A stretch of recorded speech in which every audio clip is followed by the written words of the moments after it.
Welcome here this afternoon. My name is Brandy Westfall, and this is Cameron Poole. He was my senior assistant for Algebra 2. He's very excited to share what he has to share with you today. Let's pray. Dear Heavenly Father, Lord, we thank you for today, Lord. We thank you for Cameron. We thank you for the thoughts that he's going to share today, Lord. Pray that you would give him peace and clarity as he shares, Lord. Pray that as an audience, Lord, we would have ears to hear and to understand and to apply, Lord. We just thank you and praise you. Amen.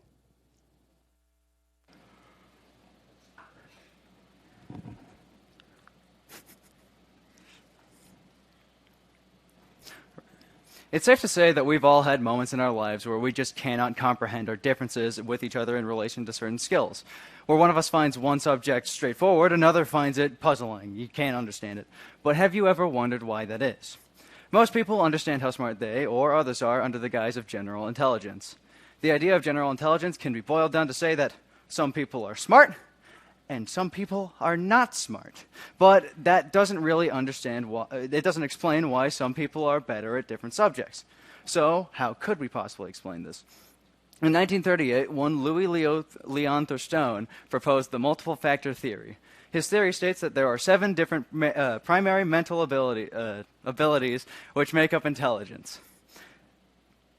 And everyone has varying levels of each factor. With this theory, we can explain why some people are better at some subjects, like some people are good at math, some people are good at sports, some people are good at both, and some people are bad at both. And following this theory, we can learn how the people around us think, and we can get a better understanding of the people we interact with.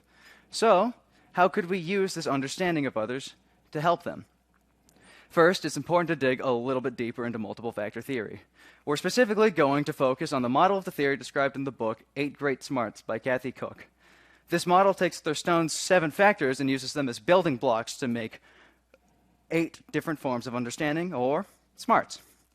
These 8 basic smarts include word smart, logic smart, picture smart, music smart, body smart, nature smart, people smart, and self smart. Each person, like the 7 factors, has varying levels of each smart. Take music smart, for example. It's easy to assume people with this smart are simply more musically talented than others, which can definitely be true, but not everybody uses this smart in this way. For those of you who had cognitive function 40 years ago, here's an example you may understand. In the 1980s sitcom Cheers, there's an episode where the character Coach has to take a geography test. The way he memorizes where certain countries are is through little songs about them, specifically with a little song about Albania to the tune of When the Saints Go Marching In. I know this approach worked because my mom will still occasionally just randomly start singing it to this very day. Furthermore, I personally used to use songs from the Animaniacs to memorize facts for quizzes and tests. The point here is that these smarts should not be simply taken at face value, as there's much more to them than meets the eye. So, the first step towards utilizing these smarts to help others is simply understanding that different people are going to learn in different ways. A well-known example of this being the difference between auditory and visual learners.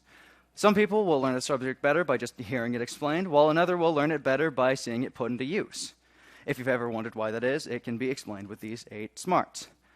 People who are more auditory will likely use the logic, word, and music smarts more, while people who are more visual will use the logic, picture, nature, or even body smart more. A large part of the reason we have these differing smarts is how we're raised. When gauging how others think, we need to understand what they've gone through and what they possibly are going through. And this is easy to see in the brothers Karamazov with the differences between each of the brothers. With Alyosha and Ivan, you have, at least through most of the book, the gentle and sane brothers, while with Dmitri, you have a more violent character due to his poor relationship with his father. Then you have Smerdyakov, who is neglected by his father and is always stuck in everybody else's shadows, and he ends up being one of the most violent characters of them all. The different ways they're treated throughout the story shapes how their characters develop. This is the same with people who aren't fictional. I personally have struggled with learning to drive because I've had bad experiences with cars. Our negative experiences shape how we are, and our positive ones too. Last year, I spent a fair amount of time helping that guy, Dane, learn chemistry. And being able to teach him the subject made me feel great because it made me feel smart. This positive reinforcement motivated me to want to keep learning and getting better at chemistry to the point where it's what I plan to major in college. Our different smarts, interests, skills, etc. come from both nature and nurture. We're born with skills, and the way we're raised can reinforce and strengthen them, or it can weaken them. Everyone's going to have different experiences in life, and so different people are going to function and learn in different ways. Next, we must go over each of the smarts individually so that we can find a better understanding of our differences and how to use it. Once again, these 8 smarts in question are word, logic, picture, music, body, nature, people, and self-smart. As was mentioned earlier with the music smart, there are many different ways that we can see each smart put into use. People who are word smart, for example, are drawn to wordy things. People with the smart often enjoy things like reading or writing or learning new languages. One way I see the smart used often is in our Algebra 2 class, where some of our students will say what they're doing out loud in a problem as they go through it. It's through these words and language that you find a better understanding and learn subjects better. Next we'll talk about logic smart. This smart plays a big role at MCA as we focus on it constantly throughout the years. People who are logic smart think with questions. They need things to make sense, and they find strength in their ability to reason. At MCA, we are primarily not taught with statements, but with questions. A tutor will not just say what an answer is, they will ask you questions trying to push you to find the answer yourself. Next is picture smart.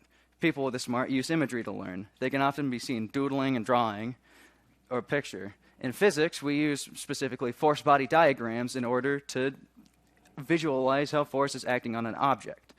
We use a visual representation in order to be able to see invisible forces. Nature smart's very similar to picture smart.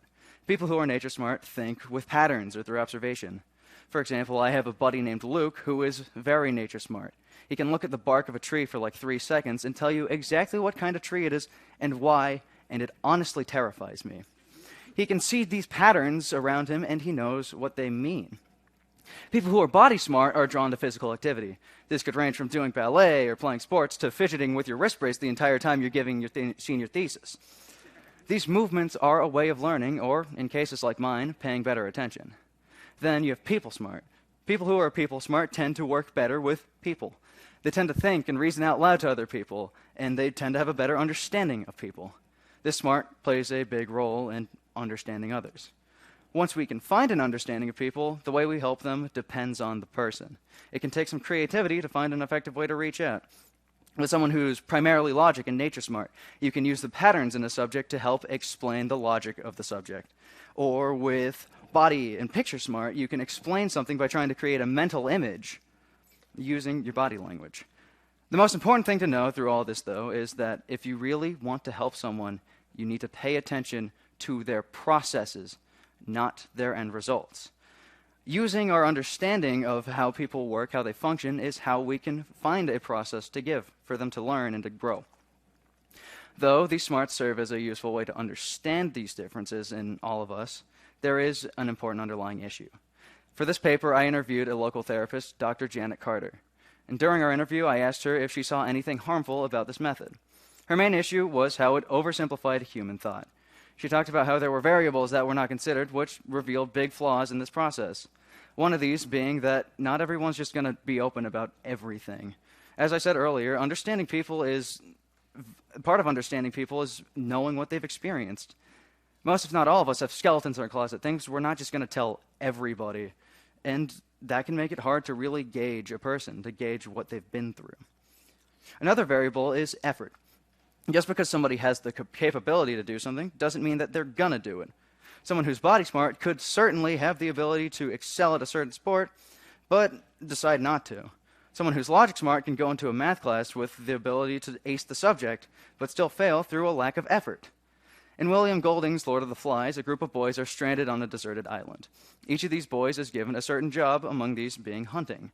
Also, in order to have a higher chance of being saved, they start a fire to use as smoke signals so people can see them better. The leader of the boys, Ralph, assigns the hunter group, or more specifically, a boy named Jack, to take care of the fire and to make sure that it doesn't go out. Jack is perfectly capable of maintaining the fire, but he decides not to attend to the fire as he'd rather hunt.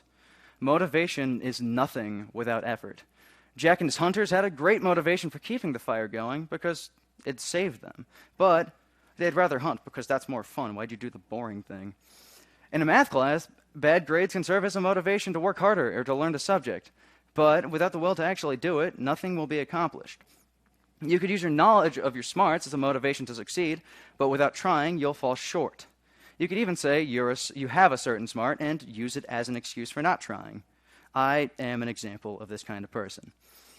I personally would consider myself to have a fair amount of the music smart, and over the past 3 or 4 years, I've taught myself guitar, which is something I take a fair amount of pride in.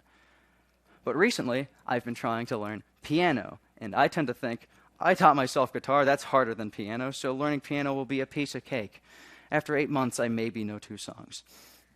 On a somewhat similar note, the last variable is the self-smart. I've opted out of explaining this one up until now because of this. People who are self-smart generally think by themselves and learn in private. This is one that I would have more of, and it really affects the way I learn.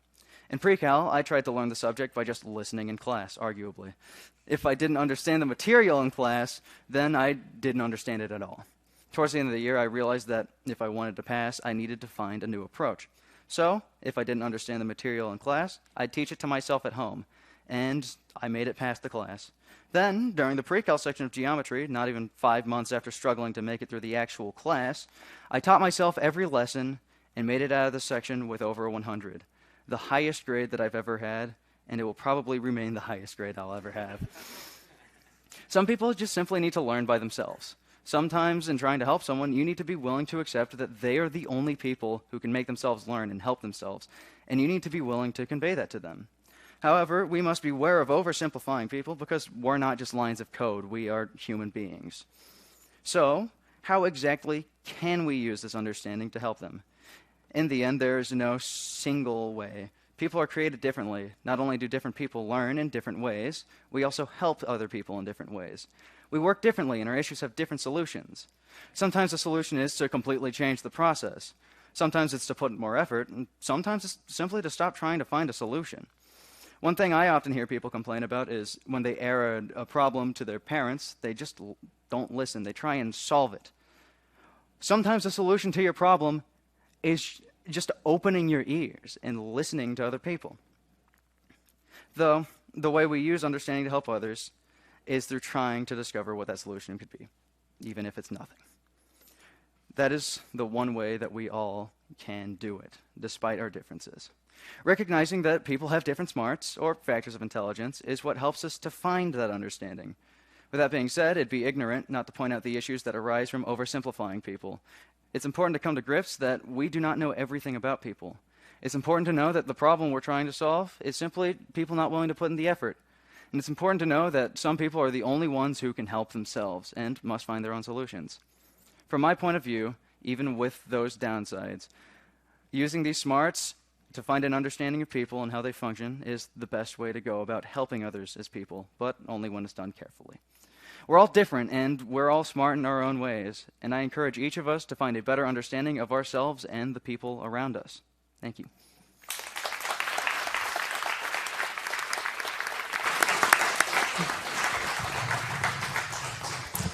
All right, good job, Cameron. How do you feel? Okay. Okay, great. All right, I'm going to start by introducing the rest of the panel. I forgot to do that when we started. So we have Mr. A.J. Perea on the end and Mr. Steve Westfall joining us. All right, so the obligatory first question. Tell us about your plans for next year. Well, as I kind of said during the speech, I plan on going to OU for college, and I plan on majoring in chemistry. Okay. Why did you choose OU? Because we have a house up there, so after the first year, I might be able to move into not a dorm. Okay, okay. It's also a nice campus. Okay. All right, so you mentioned chemistry there. So tell us a little bit more about helping Dane with chemistry. He didn't understand the subject well. I did. Okay. So we'd go to Starbucks, waste an ungodly amount of money on drinks, and then I'd teach him chemistry. Okay. So I'm curious about your own experience when you took chemistry the first time. Is it something that came easily to you or no? Yes. Okay. I thought chemistry was super easy. Okay. And so you just had a natural gift for it, and Yeah. you could share it with others. Do you feel like you had a better understanding after going through it with him the second time? Yeah, because I think it, like, once you can explain something to someone, like, you really understand it, you start to see the logic behind why something works instead of just, it works because it does. Right. Okay, well, I'm going to make an observation because you helped me this year in both physics and in Algebra 2. I remember having you as a student in physics in 10th grade, and I wouldn't say you would probably say that it was your favorite class. Is that It safe was my to say? favorite class. It was your favorite That class? was my favorite class. Okay, I'm going to venture to say. Okay, I'm going to venture to say that you understood it much better the second time around. Yes. Is that true? It kind of came to me better than the first time around this year. Okay, and is it safe to say Algebra 2 was similar? Yes, very much so. If Okay. Mr. Nelson can hear this, he could can. probably attest to that. Okay, so I'm just gonna put this out here is maybe, while there's nothing wrong with pursuing chemistry, maybe also consider pursuing teaching, just because I've noticed you interacting with others and you really do have a sense for how people learn and how to accommodate others, and so I'm just putting that out there. Now we can get to the bulk of your topic. All right, let's talk about how you landed on this topic for your senior thesis. Share a little bit about that. If I am correct, I might be wrong about this. Correct me if I'm wrong. Kennedy talked about how comparison is like the devil's greatest trick. Mm-hmm. I wanted to challenge myself to proving that there was a way to use comparison in a good way, which I couldn't do. But it was using that topic we found the book 8 Great Smarts, and then it kind of just like blossomed into the topic I have now. Okay, so were you aware of the idea of having people having different kinds of smarts before you found that book and started down this path? I never really thought about it the way it's described. It's always just kind of been this unexplainable. For me, it's always, I didn't even remotely think about how nurture and how we're raised could affect it. I've always thought just, you're good at this, you're bad at this. Okay, well, let's talk about that then. Do you believe that we're born with the smarts, or do you think we acquire them? I believe we're born with certain smarts, because sometimes you've just got people who are, I forget the word, or I forget the politically correct word. That's okay. This doesn't look like a judgy audience, so it's okay. Sometimes you've just got your idiot savants. Okay. So I think we're born with certain smarts, but like the ones we don't have, we can gain through over time. Okay, so say I was born with that. Like, I would say for myself that I'm definitely not music smart. I really struggle with anything musical, rhythm, any of that. Is that something that I can grow in, do you think? I think you could grow in it. I think with certain subjects, it's just we can't like grow as much as other people. But I think there's certainly always room to grow. Okay, I think that makes sense. All right, remind us again, what do you believe to be your strongest smarts? Music, maybe body smart 2 years ago. Those. Okay. Maybe people smart and self smart. So which of those do you think, as you discovered, surprised you the most? Self smart. Self smart. Yeah. Okay, remind the audience, what does self smart mean? It's you function better like by yourself. You logic by you think better by yourself, and you learn things better by yourself. Okay. And also, you have a better understanding of yourself as a person. Okay, so besides using that smart in pre-cal, how else do you feel like you've used it over the course of your career at MCA? I think I kind of just used it as, in every class, I've been able to pretty easily find a way to make it through that worked specifically for me. I don't know, though. Okay. One last question, and I'll pass the mic. So of the different smarts that you don't have, which one would you most like to grow in? Probably picture smart. And why? Well, I think it's easier because I want to teach chemistry if possible. So Okay. I think it's easier like if I can visualize what someone's describing to me if they need help with like a problem. Right. Okay. All right, Cameron. So you want to teach chemistry. Should I tell Miss McQueen she has 4 years left? And then coming for her. All right, so I have a lot of different questions. I want to try out an old saying, see what you think about it. Ignorance is temporary, stupid is forever. What do you think about that in relation to the smarts? Have you ever heard that phrase before? I haven't heard that before. Okay. I think it's wrong. Okay, how come? Because I think I 2 years ago I'd consider myself terrible at anything math related. Okay. I would personally say like whenever it comes to that I am stupid. And then come geometry, specifically geometry, I was able to ace that subject despite it being something that I consider myself just dumb. Okay. Right. Okay. So that's good. So maybe you thought you weren't good in an area, and then Yeah. you grew in that area. Okay. Do you think that there are some people that maybe they just have just don't have a high degree of intelligence, just in general? I mean, through mental disabilities, yeah. Okay. Okay. So what you're saying with this 8 great smarts is not just that everybody's equal. So what is it saying? It's not necessarily saying everybody. It's actively saying everybody is not equal. Everybody. It's specifically saying that we're all our own gift. Okay. So maybe everybody's valuable, but not everybody's of equal intelligence, maybe. Yeah. Would that be fair? Yeah. Okay. Or it doesn't have different ways of learning. Okay. Everybody, I think, has mostly equal opportunity to, whenever it comes to intelligence, but not everybody's equal intelligence. Okay. So let's get back to the subject I really want to get back to. Let's get back to Dane. And so what kind of smart do you think Dane is? I think that one's a little obvious with the picture smart. Okay, picture smart. Okay. What about, would you give him music smart too? Or? I'd give him music smart, and I'd give him logic smart. Okay. Very good. All right. He's going to be happy to hear that. I guess he did. Okay. So I need to ask you this. There's supposed to be a spiritual component to your thesis. We didn't know that whenever I wrote it. Okay. Okay. And so let's say you had it you're going to go back, right? And you're going to add that in. What spiritual component would you add?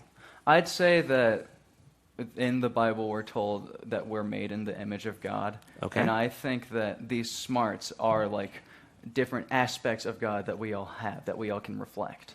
Okay, excellent. That'd be a great place to go. Okay. Why did you choose the Brothers K? I like the Brothers K. Okay. What'd you like about it? It was just a very interesting story. It was one of the first books and great books that I actually enjoyed reading. I think before that, the only book I enjoyed was Inferno and the Odyssey. Okay. So would you say that would Brothers K be your favorite that you've read here? I think Lord of the Flies is my favorite. Oh, okay. Why Lord of the Flies? I think it's an interesting thought. It's very interesting to think about, and I think it's you can take the story and you can see examples. I can't name any specific examples, but you can see in media or even sometimes in real life that the events and how people work in Lord of the Flies is how people work in real life. Okay. Do you remember any of the characters from Lord of the Flies? Piggy. Okay, Piggy. Okay, what smart was Piggy? Probably logic smart. Logic smart, not body smart. Too soon. Probably people smart. Okay, what about Jack? Body smart. My silence should answer the rest of that. Okay, Ralph? I'd say he's logic and word smart, because at least from my memory, Okay. he was his speeches throughout this book and how he communicated with the group were always good. Okay, so we have Lord of the Flies number 1. What's your number 2 book at MCA? Brothers K. Brothers K. Number 3? Inferno. And number 4? Odyssey. Odyssey. Okay, the one book you dump from the MCA curriculum. The Iliad. The Iliad? How come? I hated the Iliad. Just hated it? It was Okay. really boring. Okay. Do you think the Odyssey would have been as good even if you didn't have the Iliad? Or do you think the Iliad? I think you kind of have to have the Iliad Yeah. for the Odyssey, because then Odysseus' journey doesn't really make sense. Okay. All right. So maybe you need some of these hard things to get to the better things. Yeah. Okay. So I'll be honest with you. I've been very pleasantly surprised by this time. I was a little nervous for you. Take me through your mental state this week. I've been too nervous to eat. Okay. Right. Specifically that. I think, aside from that, mostly the same. I've Okay. been sleeping better. You haven't? That's good. Because I walked by you a couple of times in the study hall conference room, and you're giving your speech to no one. And I'm like, I don't know how this is going to go. But you did a great job. You're very sociable here. Take me back to 7th grade, Cameron. I was infinitely more sociable, Okay. but infinitely more annoying. Okay. Okay. I think I've grown in just about every one of the smarts, except I've probably lost a little bit of the self-smart. Okay. So why did you wear the different things that you wore in 7th grade? Because I thought it was funny. Yeah. Didn't you wear like a snorkel There one was time? there was a BSM class Yes. where I showed up. It was 30-something degrees outside. Yeah. I showed up in khaki cargo shorts, a Hawaiian shirt, I think just normal swim goggles, a snorkel, and swim shoes. Yeah. That was an exciting time. I remember that. Yeah. And so I was a little nervous at how the Cameron Poole MCA story was going to end, but like you've come a long way, and one of the things that really moved me about you was actually your junior oral. Do you remember that? Yeah. Yeah. What were some of the themes that you kind of like brought out, or that you really fought to be an RT leader? If I remember correctly, I mostly said I was going to try and face my fears. That didn't end up coming into fruition because of complications. Okay. But I specifically remember arguing that like I was willing to face my fear of driving in order to be able to transport the kids. And I remember saying I have experience with like handling people because of taking care of her. Yes. So I mean, that meant a lot to me as someone seeing you, that you fought through some things, right? You've been through some things and some hard, and you weren't going to just give up. And so that was really good. I've heard a story from a couple of guys around here that you were out practicing wiffle ball sometime this week. Was that? I was bored, and I was wondering. I played like baseball, t-ball, and like first and second grade. I was wondering if I still had the hand-eye coordination. How did it go? I don't. You don't. It was good though. For the couple of tutors that saw you, they were inspired that you were getting after it, and you seemed like you were having fun doing it. And so that's neat. And I've appreciated just seeing you around campus and you kind of hanging out and you kind of have your own style and your own way of doing things. But I see you being open and reaching out to people. So you're doing a really great job. And I'm glad that you're here at MCA. I'd be glad, if you came back someday to teach here, and I think that would be cool. One thing I do have to ask, though, you didn't wear your glasses up there, but now that you don't have a paper, you put your glasses on. I'm nearsighted. Oh, okay. So I could read the paper fine, Okay. and I couldn't distinguish the faces as well. Okay, gotcha. That is why I didn't wear That's the very glasses. good. That's very good. So one last question, and then I'll move it on, is what does it mean to be self-smart? Like you said about learning by yourself, but how does that work? I don't know. It's just I've always been better. It's hard to explain. I've always just been better at teaching myself things because I know the words I would use and I know the methods I would use to learn things. When you have like a teacher teaching an entire class, you can't really point out everybody individually. You can't point out how to teach everybody individually. You have to teach as a group. So I think for me specifically, it was always easier for me to teach myself than to understand how like people were teaching to an entire class. Okay. All right. Thanks, Cameron.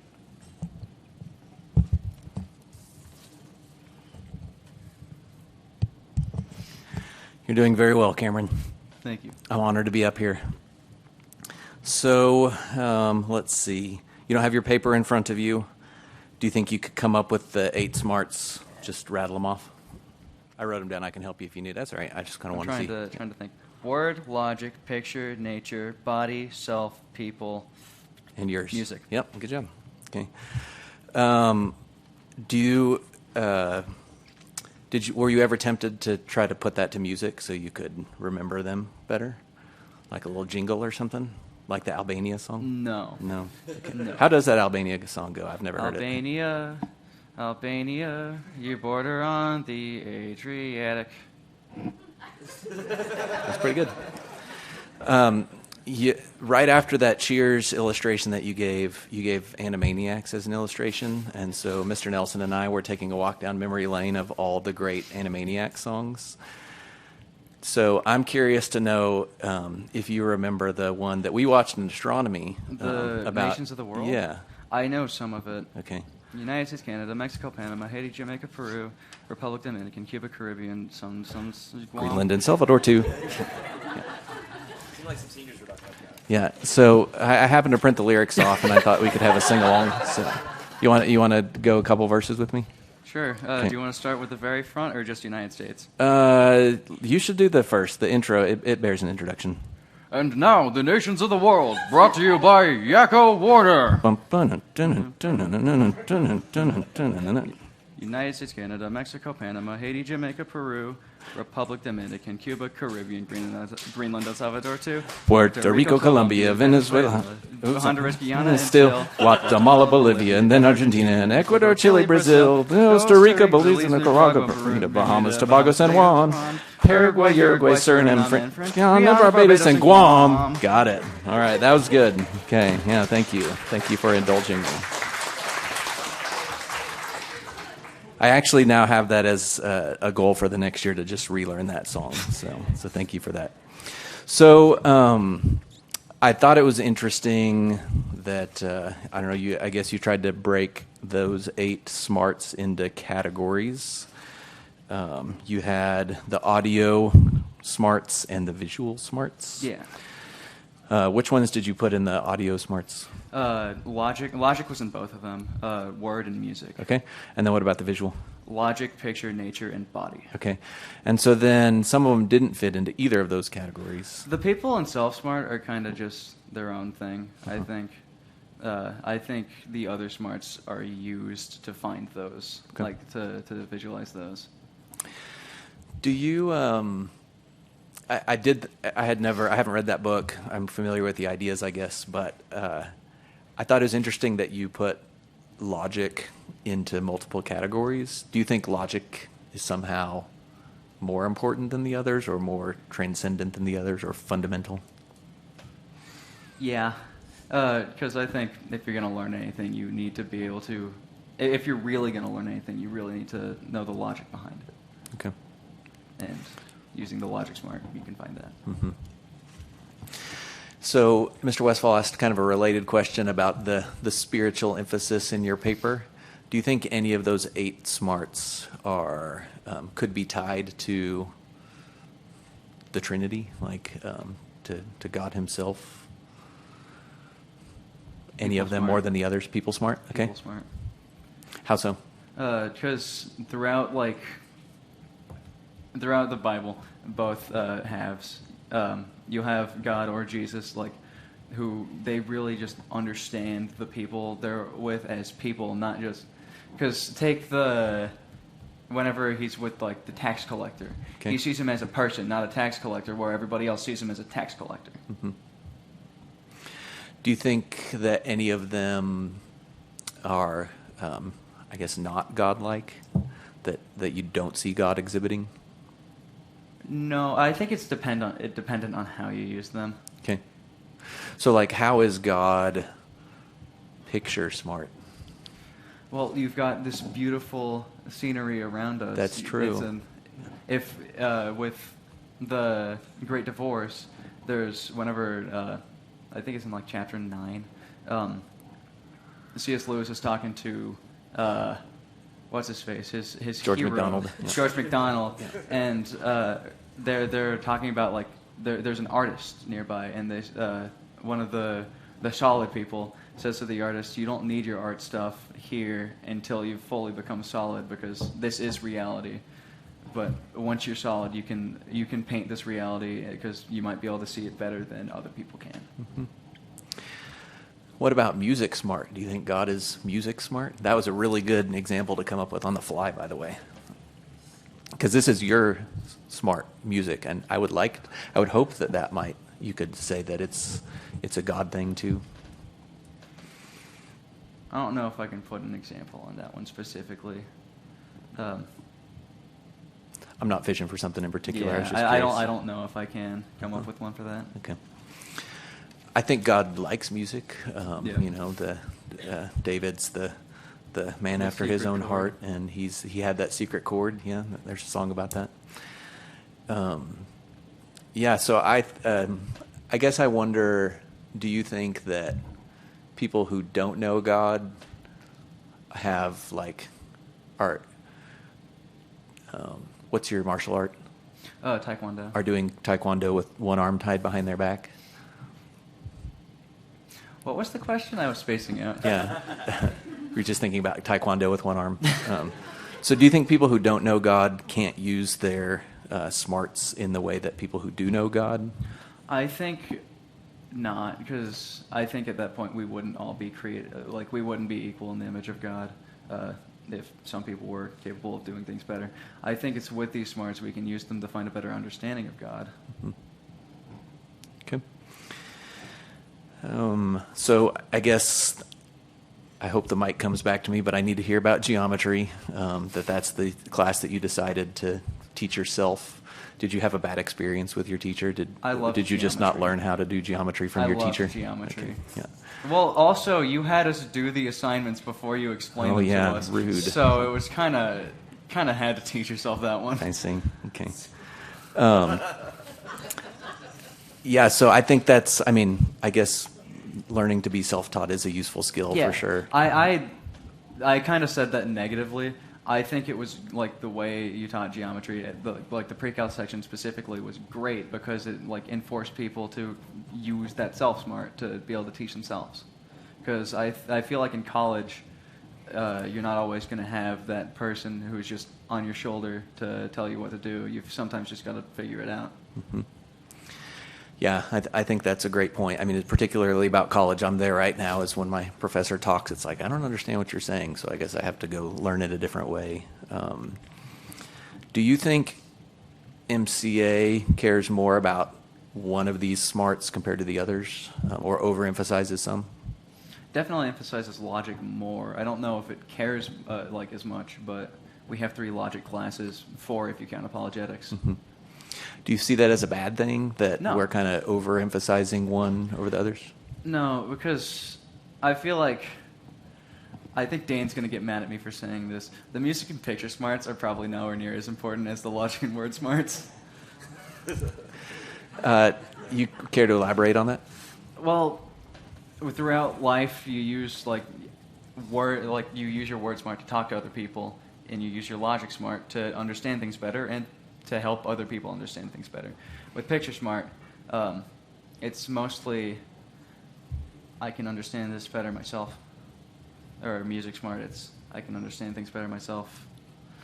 So I guess I'm going to say that logic I guess word smart is one of your other things. It's about ideas. But, there's that phrase that says a picture is worth 1,000 words. So doesn't that mean that picture smart is 1,000 times more important? A picture is worth 1,000 words if you can understand what the picture is trying to convey. Okay. And so your mother, when she learned that song from Cheers 40 years ago, she still remembers it. I bet she doesn't remember, bits of dialogue between characters in there. So why do you think those things, stick in your brain if they're not as important? I think you've proven me wrong.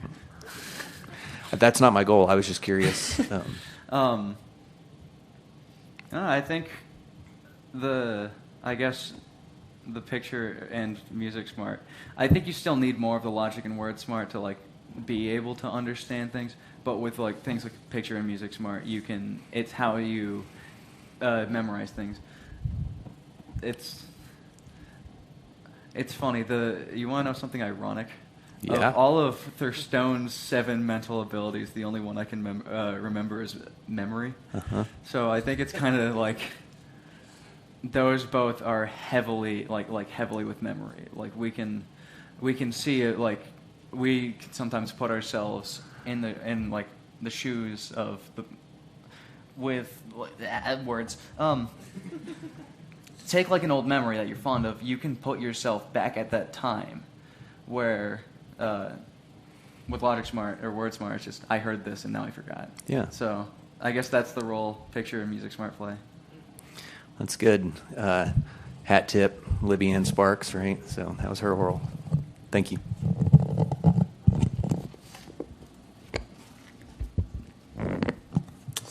All right, I want to talk about your role as a senior assistant in class.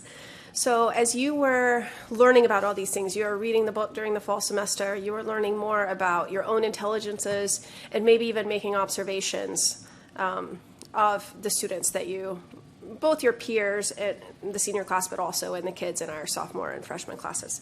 I'm wondering if the knowledge that you were learning, was that helpful to you? Specifically when we were teaching probability, it helped because I actually thought about using the picture smart to convey what we were doing. because I used like Joffrey and the rat and the like boxes to help convey probability. So I think like learning that this might be a better way to explain it and for people to remember it it helps a lot with trying to teach. Okay. And what about, you also mentioned in your paper about that one of the things that is necessary for success is effort, right? Yes. A willingness to have effort, that you could have all of this amount of smart that it takes, but if you're not willing to do work, then it's all for naught. So have you seen that play out as well? I think, I don't want to... We're not calling out anyone We're at not going all. to call it names. No. But I think in our Algebra 2 class, you could see the exact point where people started panicking and had to like start putting in more effort so they could pass. Right. Okay.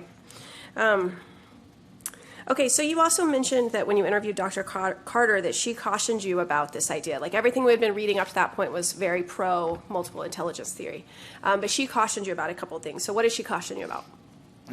We don't know everything about everyone. Some people are just going to be better at teaching themselves, and that without effort, motivation doesn't really mean anything.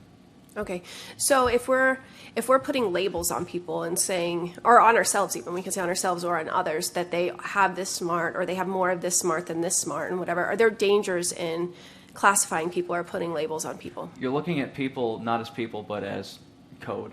Okay. So I think there's an issue if you like if you're just saying this person is these.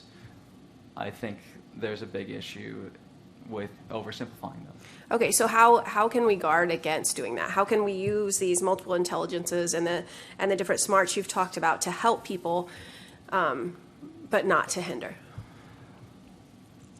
Make it obvious that people are people, or like when you think about someone smart, think about like what they went through to get to this smart, or what might have hindered it in the past, so you can put more empathy into it instead of just like flat statement. So maybe what I'm hearing you say too is that in order to actually help people and to use these things for good, we have to have relationship, right? Yes. We have to connect maybe over something else Yes. that's maybe less academic, right? Okay. Okay, and then one last question, and I'll pass. Do you think that what you've learned, is it more useful for self-reflection and self-awareness, or is it more useful as you try to help others? I think it's more useful for self, but I still think it's almost equally, not as, but almost equally important for helping others. Sometimes you just have a knack for it with people Right. smart. So Right, and I would definitely suggest that maybe you do. Okay, I'm going to pass. All right, I'm just going to take 2 minutes to give the last 5 minutes to Mr. Priya because he always has some good stuff. Okay, one thing, are you worried about 3:45 p.m. on Friday when Dane has a chance to rebut all the things that you've said about him? no. No. Because I don't think he can. Woo! Challenge. I wasn't going to be here for that, but I'm going to be here now. What kind of things are you hoping to do at OU besides go to class? I don't know. I do know I have some friends from, specifically like past friends from MCA, and also my family's up there, so I get to see family I didn't used to see as often more, and I get to see some friends that I haven't seen in a long time. Okay, good. So how many years were you in Boy Scouts? Or are you still in? When you're Eagle Scout, do you keep on going? Or? When you're Eagle Scout, you keep on going, but I'm 18, so Okay. I have to do some math. Okay. Because I'm smart. Math smart. 12 years. 12 years, okay.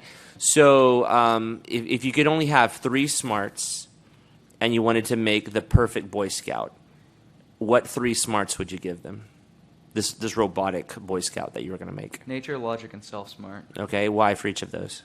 Well, nature is a given. Yeah, For yeah. self-smart, actually, I'd say people-smart as opposed to self-smart. Okay. Because with people-smart, you can better... part of Scouts is being courteous and kind. Okay. You can know, like, what some people are, like... What might offend some people, and Okay. being kind, you're going to look out for that. Okay. So nature, people, And then, what was the other one I said? I don't know. This is your world. People. Logic. Yeah, okay, there you go. A little help from the audience. Thank you. Why funny logic? That I remember the memory thing. With logic, it's you can like since using just the nature stuff. Say someone gets a twig through the leg, you know how to deal with it with your logic smart. Yeah. If you learn the first aid stuff.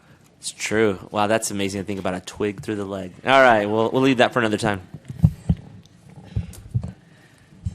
Gosh, I got to move past that so I can think about something different. Yeah.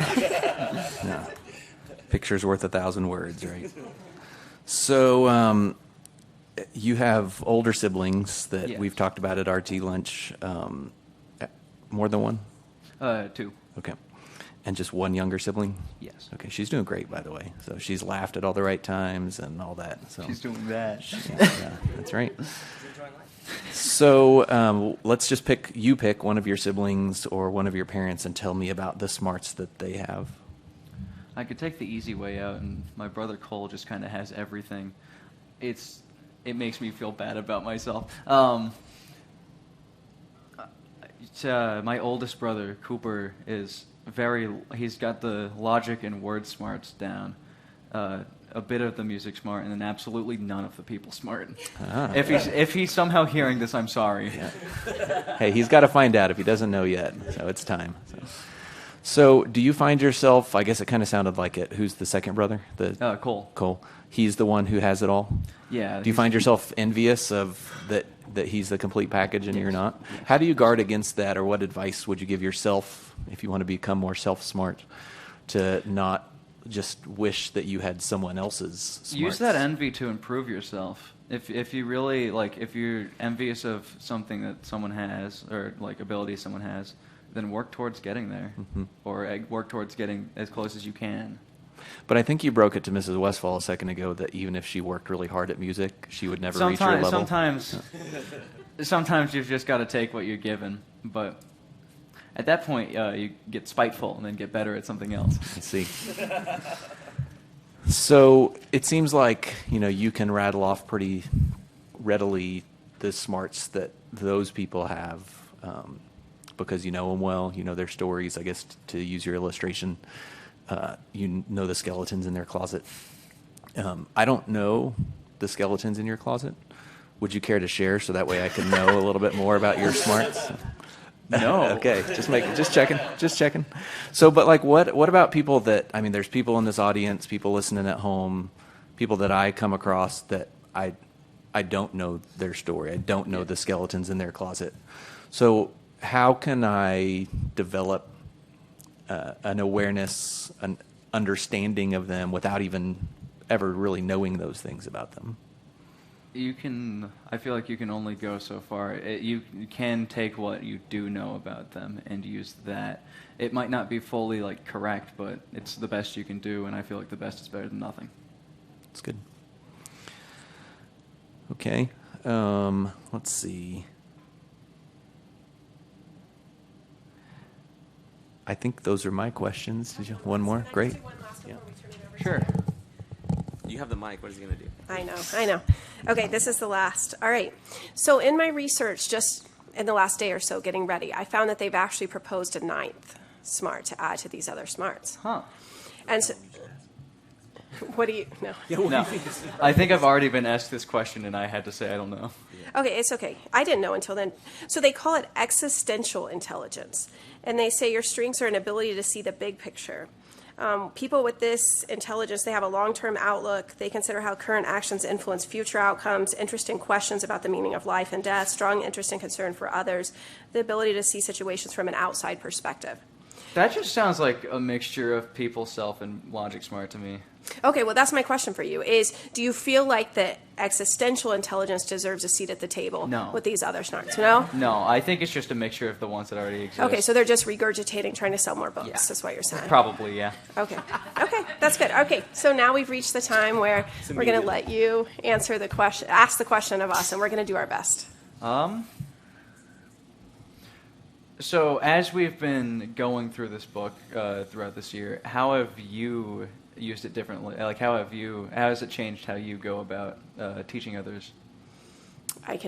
So do you have the same question for all of us? Or No. Okay, so this is Okay, my I was about question. to say, I haven't been thinking about this. Okay, I know this for certain, is that as we've studied these, it's helped me to be much more self-reflective. And one of the things I've realized about myself is I definitely am not picture smart. And so like even in math classes, we're there and students, they want to ask me a question and they're being verbal and they're using words and they're describing a situation. I have to literally either read it myself or write it out, but then if I can draw a picture, it helps me so much. And so what I've realized is that I don't have an imagination, really. I don't see pictures in my mind of things. I can't imagine things like that well, and I never knew that about myself. And so that's helped me in realizing that even at the age that I am, I don't know myself very well or how I think or how my brain works. It's challenged me to learn more, but it's also challenged me as I encounter other students to realize that, like, oh, maybe they do see that picture in their mind. Maybe they need more words. Maybe they need to hear something differently. Maybe they need a picture drawn. But it's definitely opened my eyes, and especially watching you as you work with others. And oftentimes after class, you'll tell me, hey, maybe, with so-and-so you could try this, or with that. Like, that's been so helpful to me. And so it just brought my awareness both for self and for others. All right. So you had me in 7th grade. Yes, Did I did. you expect me to turn out like this or Alec Micheletti? I'm going to say I thought you were going to be a skinnier Alec Micheletti. Yeah. So I didn't have high hopes, right? Because it was a wild time, right? And like I think if we're just honest about everything, like you had trouble with your emotions right then, and all kinds of stuff. So like when I came to class with you, I was kind of like, I didn't know what to do, right? Obviously, I cared about you, but you were an enigma to me, and so I think there's something to be said for you just staying with it. Right, there's something about that. So, like, there's no way I could have imagined that 7th grade snorkel day, right? That you would be sitting here doing what you've done today, being yourself. Like, I think you've blown away my expectations for today, and how you've handled things, the care that I've seen that you've shown towards students here. So, yeah, I'm glad to be proven wrong. You've done very well, and so I think that you're a guy who, as much as you can, I hope that you'll help other people to stick it out, right? Because you're going to be next year at Oklahoma, and there's going to be some people that have a rough time their first year, right? There's going to be some people who want to give up, and so I'd encourage you to be somebody to help them stick it out, because you've done it and you've shown it well. So I'd encourage you to pass that on to others. All right.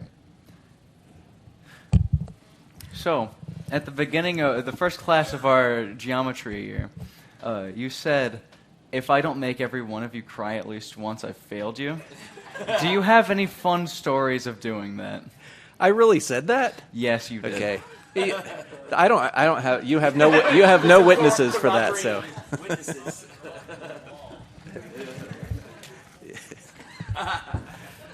Oh man. So, just so you can appreciate how far I've come across the years, I graduated with a math degree and started working here immediately after that. And I thought, it should be my purpose in life to get as many math students out of here as possible to become famous mathematicians someday. Living vicariously through my students. So I went hard in those early years, and so y'all know those SAT packets that we do? Y'all know those? Yeah. So I would assign one of those and 3 propositions on a single day. And so we used to do like all the propositions. We didn't skip stuff. We just did them all. And it was, I think that first year, about 3 months in, that there was a young lady who now goes to my church, so I've apologized to her, and I think we have reconciled. Shannon McLean, for those of you who might know her, but she's tough. She's a tough customer. She could keep it together, but she just broke down sobbing at the board, and I was like, maybe I need to rethink what my priorities here are.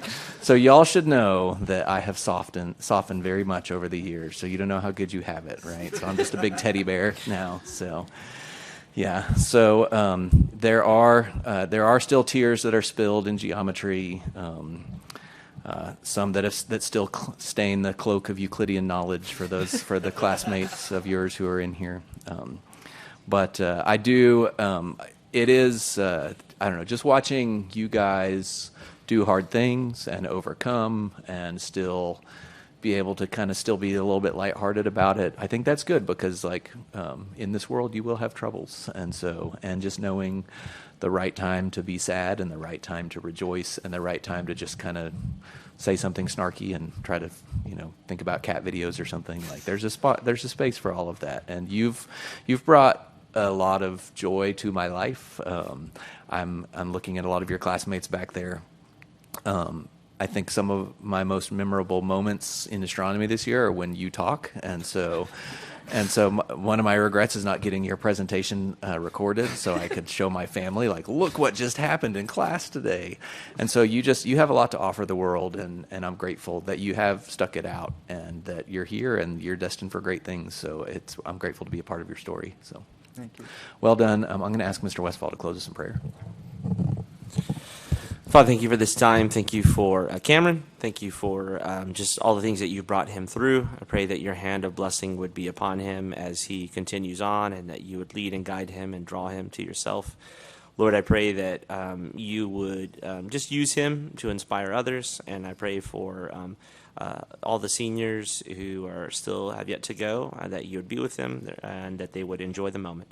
Pray all this in Jesus' name. Amen. Amen.